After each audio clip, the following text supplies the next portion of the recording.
ఇక్కడ sir duty కడాయిగూడ police station పేరు అప్పలనాయుడు. ఎంతసేపు అయింది మీరు ఇక్కడికి వచ్చి?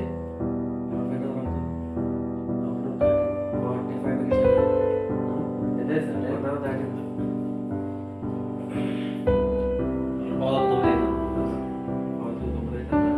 ఇది ఇంటీరియర్ ప్లేస్, ఇది లక్ష్మీపురం విలేజ్.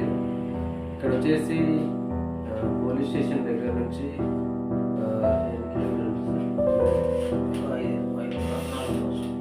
4 కిలోమీటర్స్. అంటే వీళ్ళకి ఇక్కడ అసలు ఎమర్జెన్సీ అయితే చాలా ప్రాబ్లం, చాలా ఇబ్బంది. ఇట్లాంటి పరిస్థితుల్లో కంపల్సరీ ఇట్లాంటి ఇంటీరియర్ ప్లేస్లో ఎంబీబీఎస్ డాక్టర్స్ కంపల్సరీ వీరికి సర్వీస్ చేయడానికి సిద్ధంగా ఉండాలి. ఇట్లాంటి పరిస్థితులు హెవీ, అసలు 45 minutes నుంచి హెవీ పెయిన్, చాలా ఇబ్బంది.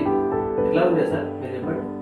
అసలు ఫస్ట్లో పెయిన్కి చాలా తీవ్రంగా ఉంది. పెయిన్ చాలా ఇబ్బంది పడ్డాను. నేను బిఎండి 20 years ఎక్స్పీరియన్స్ ఇక్కడ సరే నేను సర్వీస్ ఇచ్చాను. కొన్ని పరిస్థితుల్లో అందించలేనప్పుడు చాలా ఇబ్బంది అవుతుంది. కాబట్టి కంపల్సరీ ఇక్కడ సర్వీస్లో ప్రాథమికంగా పిఎస్సిలో కూడా సర్టిఫైడ్ డాక్టర్స్ సర్వీస్ ఇవ్వాల్సింది. ఇక్కడ కూడా లోకల్లో డాక్టర్స్ ఉంటే ఇంకా మంచిది.